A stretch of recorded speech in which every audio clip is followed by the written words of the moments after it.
Hello everybody, आज हम discuss कर रहे हैं वेरिएशन इन क्रोमोसोम नंबर्स। गुणसूत्रों की संख्या में परिवर्तन होने से क्या चेंजेस आते हैं।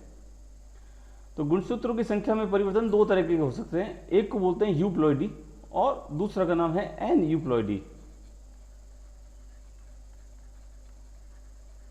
पहले हम बात करते हैं यूप्लॉइडी की। यूप्लॉइडी का मतलब हुआ कि कंप्लीट सेट ऑफ जो क्रोमोसोम है, ऑटोसोम्स हैं, वो चेंज हो जाए। जैसे हैप्लॉइड यानी कि एन, हैप्लॉइड को हम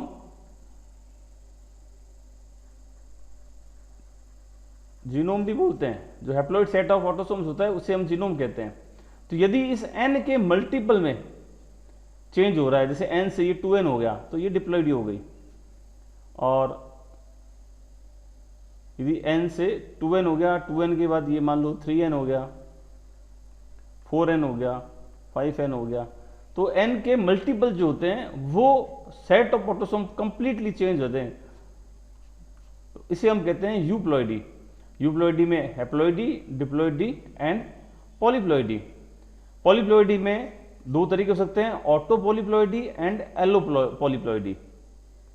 जो ऑटो पॉलीप्लॉइडी है, इसका मतलब हुआ कि मान लो कोई ऑर्गेनिज्म है जिसमें जीनोम ए है, इसके गैमीट बने ए और इसका गैमीट बना ए, दोनों का फर्टिलाइजेशन हुआ तो बना ए।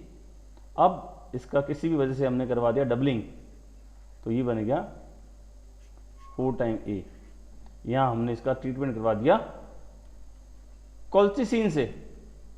कॉल्चिसिन से ट्रीटमेंट करवाते हैं तो जो मेटाफेज अरेस्ट सेल हो जाती है, और इस वजह से क्रोमोसोम का जो ट्रांसफर होता है, मूवमेंट होता है पोल्स की तरफ, वो नहीं हो पाता है और क्रोमोसोम एक ही सेल में रह जाते हैं। इस तरह से ये 2n से 4n हो गया। इसे कहते हैं ऑटो पॉलीप्लॉइडी।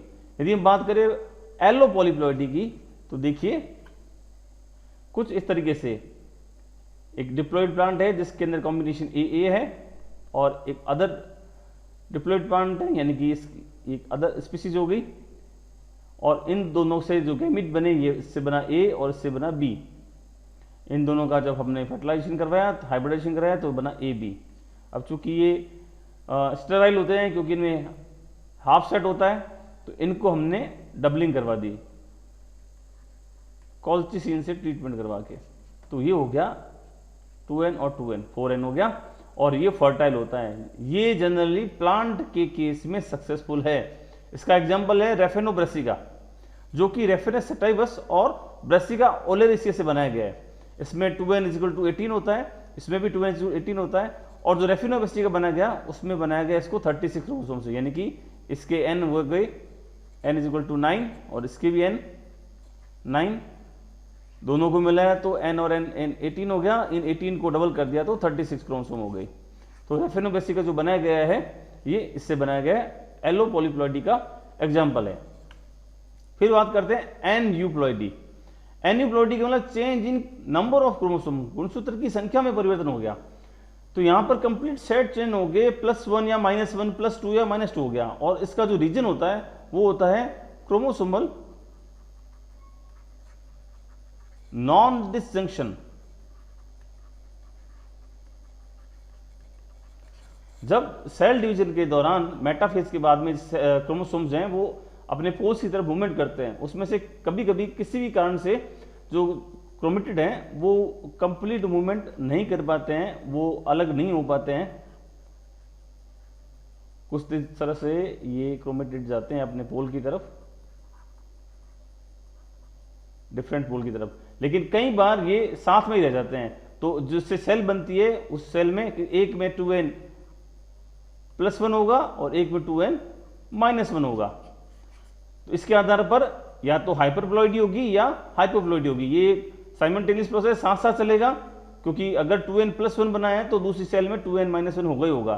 तो हाइपरप्लॉइडी का मतलब हुआ जब क्रोमोसोम के सेट के क्रोमोसोम के नंबर बढ़ जाते हैं, जैसे ट्राइसोमी तो 2n +1, टेट्रासोमी यानी कि 2n +2, मोनोसोमी का मतलब हुआ एक गुणसूत्र कम हो गया 2n -1, नलीसोमी का मतलब हुआ 2n -2, यानी 2 क्रोमोसोम कम हो गए। इसके एग्जाम्पल देखते हैं। यदि हम ऑटोसोम्स की बात करें तो 21 जो क्रोमोसोम है, अगर यदि उसका सेट बढ़ जाए तो इससे जो ये होती है ट्राइसोमी, और इससे जो डिजीज होती है इसे कहते हैं डाउन सिंड्रोम। ये ट्राइसोमी का एग्जाम्पल हो गया। फिर 13 नंबर क्रोमोसोम की बात करते हैं तो पटायु सिंड्रोम होता है, यहां पर भी ट्राइसोमी है। और एडवर्ड सिंड्रोम 18 नंबर क्रोमोसोम में +1 होने की वजह से जो होता है ये भी ट्राइसोमी का एग्जाम्पल है, यानी कि 2n+1 का एग्जाम्पल है। ये तीनों 2n+1 के एग्जाम्पल है। 2n-1 की बात करेंगे तो टर्नर सिंड्रोम, जहां पर X0 कंडीशन होती है, इससे पीढ़ी जो होती है वो होती है फीमेल, और मेल के अंदर होता है 2n+1 का मतलब XXY कंडीशन जब हो जाती है तो क्लाइनफेल्टर सिंड्रोम। तो ये एग्जाम्पल हो गया आपका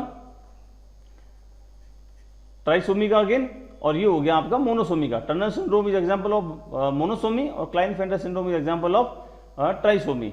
ये कुछ इसके एग्जाम्पल हो गए।